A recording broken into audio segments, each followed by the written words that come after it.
All right, guys, Joe and I back with another video. And in this video today, I'm going to be reviewing Monday Night Raw from last night. And truth be told, I thought the show was god-awful. I did.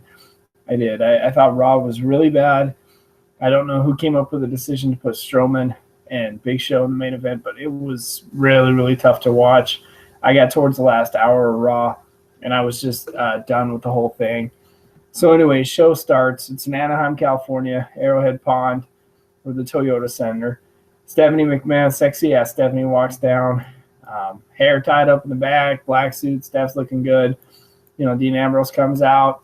You know, her and Dean Ambrose are, going back and forth. And then Stephanie says that Dean Ambrose is going to compete in a fatal five-way match. And if Roman Reigns interferes, then Ambrose could forget about being in the Intercontinental match this week or the world title match this week at the pay-per-view Fastlane if Reigns gets involved. So Ambrose is defending the Intercontinental title. They start the Intercontinental title match. It's a fatal five-way. And, some of the guys in this match, I was like, what the heck? I thought it would be a lot better quality opponents for Ambrose in this match. Instead, they put Stardust, Tyler Breeze out there. And then right there at that point, when Tyler Breeze and Cody Rhodes were in the match, I really didn't care. But it was cool to see Kevin Owens win the Intercontinental title. Well-deserved. I wish him all the best, for Kevin Owens. He's a good Intercontinental champion. Then another match, the next match that came up with it was just really, really ugly to watch was Big E and Mark Henry. And, I was watching this match, and it looked to me like Mark Henry got hurt in the match. Just two big, giant guys who really can't move around the ring that much. I mean, Big E's pretty agile. Henry's better days are behind him. But Big E won at the end. You could tell that Big E was upset about hurting him, though. It was pretty obvious that Henry got hurt in the match. Brie Bella came out there, and this was an interesting segment. I got excited. I was thinking Brie Bella was going to speak a little bit about possible retirement and whatnot, but she was just there. She was just a prop to get Charlotte over. So Charlotte comes out there, and Charlotte's talking some shit and whatnot, and then they get into a little fight at the end, and they have the big match on Sunday, but there's no real suspense behind it because Charlotte's going to retain because Brie's going away, and Charlotte is the young upcoming flagship of women's wrestling, and that's just fact. Okay. At this point, it's, not been the best Raw in the world. Let's see, Ambrose, or not Ambrose, but Miz and AJ Styles. It was actually a really good match. That was a very good match. It was cool to see the Miz actually get some rub and look pretty good in the ring. Styles won. That's actually a really good match. It's probably the best match that Miz has had on Raw in a while. And then Summer Rae, Paige looked a little different. She had her hair a little different. But Summer Rae actually beat Paige, and I was shocked. I hadn't seen Summer Rae win a match in 6 months. So that was a little bit shocked. I was actually, that was pretty cool to see Summer Rae win a match. Unusual booking, though, especially considering, this is a go-home show, and Summer Rae really has no momentum, but she has a high-profile match on Raw. But, it is what it is. It almost looked like they were working with their B team last night. Roman Reigns confronted Paul Heyman. And then for some strange reason, the Dudley Boyz, in this little promo between Reigns and Heyman, the Dudley Boyz came out and attacked Roman Reigns. And, that was pretty cool that they were I guess they were setting up a match for SmackDown because they're going to do a tag match on SmackDown where it's Ambrose and Reigns versus Dudley Boyz. It was cool to see the Dudley Boyz get a little rub. Kind of pissed me off when the Dudley Boyz were cutting their promo, though, because I was like, man, these guys could do so much more with their promo. But these PG restrictions just suck. I was just thinking the Heat Wave pay-per-view where they were just insulting everyone. Another match that, Heath Slater and Zack Ryder. Zack Ryder, that guy hasn't won a match in I don't know, 4 years or something.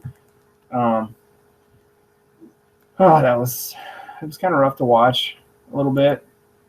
And then a match that I had zero interest in, and this is where Raw started getting a little long for me. Sheamus, Rusev, and Del Rio defeat Lucha Dragons and Neville. Wow. Yeah, I'm gonna leave it at that. It was tough to watch. And then getting towards the end of the segment, it gets to be like only 5-10 minutes left on the show, and Becky Lynch and Naomi are out there. And I like Becky Lynch. I think Becky Lynch is pretty awesome. And Naomi and Becky Lynch are having a match and whatnot, and Becky winds up tapping out, Naomi. And then so the girls are in the ring, doing a number on Becky Lynch. Naomi's in the ring. She's doing a number on her, and then Tamina Snuka's doing a number on Becky Lynch. And then all of a sudden, what's-her-face? Sasha Banks comes down, and Sasha Banks is in the ring. Or Sasha Banks is going to come to the ring. What the hell is she going to do to Tamina Snuka? And then you see the heel wrestlers bail out. And I'm like, Sasha, I think Tamina just did you a favor. She would hand you your teeth. So I think Sasha got lucky that Tamina left the ring, because there was nothing that Sasha Banks was going to be able to do with Tamina Snuka. Let's see. And then finally we get to the main event, go-home show for Fastlane, and it's Big Show versus Braun Strowman. Oh, my God, dude. Really? It was so bad. It was god-awful. And they kept talking about the Titans of the WWE. It was, oh, God, so bad, dude. I don't know who booked Strowman and Big Show. All I could say about that in the end was Big Show's better days are way behind him. Big Show can barely move in the ring, and Strowman just sucks. I'm sorry, but Strowman just offers nothing to the show. And so, they're doing a number on the Big Show in the ring, and then Kane pops through the ring, and then all of a sudden it goes from, like somewhat bad to just terrible. And then Ryback comes out. Oh my God, man. It's just, you have all these big, wrestlers in the ring who can barely move. All these big wrestlers in the ring who are just terrible, in the ring. And Ryback's out there, and Kane is out there. Kane's better days are behind him. And the Big Show is, arthritic in the legs, and he can barely move. And you got Eric Rowan, who sucks. And I think the only one in the whole ring I liked was Bray Wyatt, because he's someone athletic, and Luke Harper's good too. But the rest of them, fuck, dude. What a terrible Raw. It was absolutely terrible for the go-home show. I don't know what they were thinking. I was extremely disappointed. Raw was extremely hard to get through last night. It was like 3 hours of pain. For some reason, the commercial breaks felt extra long. I was 20 minutes before the show was over. I was ready for it to be done. I was ready. I was on Twitter. I was like, they need to get the hook on this Raw. They're not trying. They got Big Show and Strowman in the main event. I'm not emotionally invested in Raw at all tonight. Very disappointing show. You guys leave your comments below. And thank you for listening. I'm Gemini. Have a good one.